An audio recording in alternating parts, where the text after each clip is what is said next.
اس فصل میں نبی صلی اللہ علیہ وسلم نے بتایا ہے ظلم کا بدلہ ضرور لیا جائے گا۔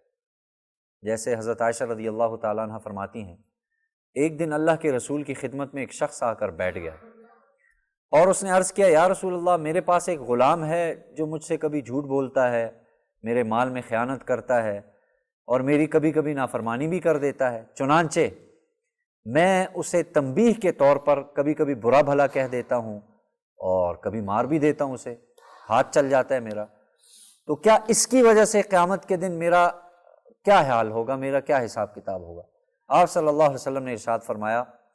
جب قیامت کا دن ہوگا تو ان غلاموں نے تمہارے مال میں جو خیانت کی ہوگی، جو تمہاری نافرمانی کی ہوگی، جو تمہارے ساتھ جھوٹ بولا ہوگا، سب سے پہلے تو اس کا حساب ہوگا۔ اسی طرح تم نے ان کو جو کچھ سزا دی ہوگی پھر اس کا بھی حساب ہوگا۔ اگر تمہاری سزا اسی بقدر ہے جتنا بڑا ان کا جرم ہے تو معاملہ برابر سرابر ہو کے ختم ہو جائے گا، اور اگر ایسا نہ ہوا، یعنی تم نے جو ان کو سزا دی ہے وہ ان کے جرائم سے اگر کم ہوئی تو پھر تمہارا حق زیادہ ہوگا، اللہ کی طرف سے تمہیں حق دیا جائے گا، اور اگر تمہاری سزا زیادہ ہوئی، ان کا جرم کم ہوا، تو پھر آپ علیہ السلام نے فرمایا تم سے اس زیادتی کا بدلہ لیا جائے گا۔ وہ شخص آپ صلی اللہ علیہ وسلم کا یہ ارشاد سن کر الگ جا بیٹھا اور پھر رونے لگا اور چلانے لگا اونچی اونچی آواز سے۔ پھر اللہ کے رسول صلی اللہ علیہ وسلم نے اپنے جو ارشاد آپ نے فرمایا تھا تو اس کے حوالے سے اس کو کہا کہ بھئی کیا تم نے قرآن میں اللہ کا یہ ارشاد، تم قرآن پڑھتے ہو تو تم نے کیا اللہ کا یہ ارشاد نہیں پڑھا ہے؟ وَنَضَعُ الْمَوَازِينَ الْقِسْطَ لِيَوْمِ الْقِيَامَةِ فَلَا تُظْلَمُ نَفْسٌ شَيْئًا وَإِنْ كَانَ مِثْقَالَ حَبَّةٍ مِّنْ خَرْدَلٍ أَتَيْنَا بِهَا وَكَفَىٰ بِنَا حَاسِبِينَ۔ ترجمہ ہے، اور قیامت کے دن ہم عدل اور انصاف کا ایک ترازو کھڑا کریں گے، بس کسی پر کوئی ظلم نہیں کیا جائے گا، اگر کسی کا عمل رائی کے دانے کے برابر ہوگا تو ہم اس کو حاضر کریں گے، تمہارا یہ عمل ہے اور ہم حساب لینے کے لیے کافی ہیں۔ اس شخص نے یہ سن کر عرض کیا، یا رسول اللہ، میں اپنے اور ان غلاموں کے حق میں ان کی جدائی سے بہتر اور کوئی بات نہیں پاتا ہوں۔ یعنی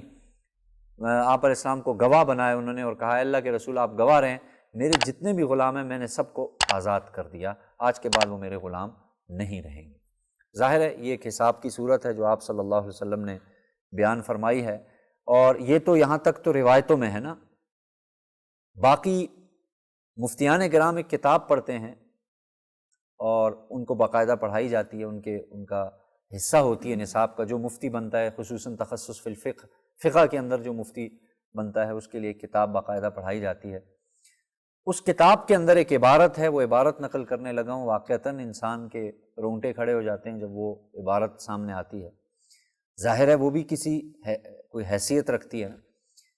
پہلے زمانے میں آپ میں سے بہت سے واقف ہوں گے، ہم نے کم ہی دیکھا ہے، لیکن جو بزرگ ہیں، بڑے ہیں،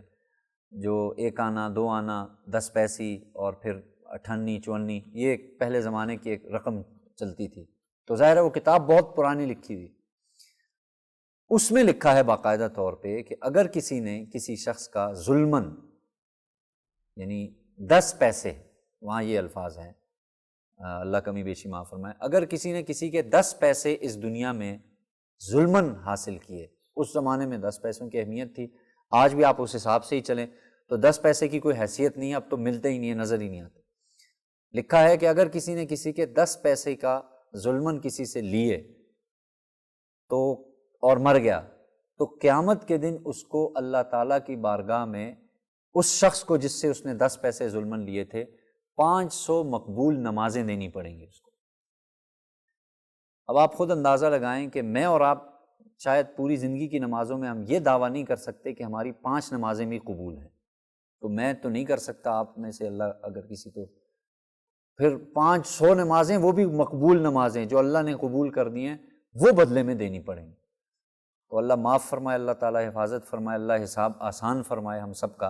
اور ظاہر ہے یہ تو اللہ نے قرآن میں فرما دیا، ہم نہیں چھوڑیں گے، یہ تو قرآن کا فیصلہ ہے۔ جس نے کسی نے ظلم کیا ہوگا یا تو دنیا میں معاف کرا لے، حق دینا ہے تو حق دے دے، نہیں تو معاف کر لے، معاف کروا لے۔ اور ظاہر ہے ہمیں بھی یہی چاہیے، فراخ دلی کا مظاہرہ کرنا چاہیے کہ بھئی اگر کسی نے کوئی حق، اسی لیے میں نے عرض کیا تھا جمعے میں بھی کہ بھئی کوشش کریں رات کے وقت جس نے جو حق دیا اللہ میں نے معاف کیا، اس کی وجہ سے آپ کو یہ فائدہ ہوگا، اللہ تعالیٰ کی رحمت سے امید ہے اللہ ہمیں بھی معاف کرے گا کہ بھئی اس بندے نے میرے بندوں کو معاف کیا، میں اس کو معاف کرتا ہوں، یہ اللہ کی ذات ہے۔ ظاہر ہے شان رحیمی، اللہ کی رحمت اللہ کے غضب پر حاوی ہے۔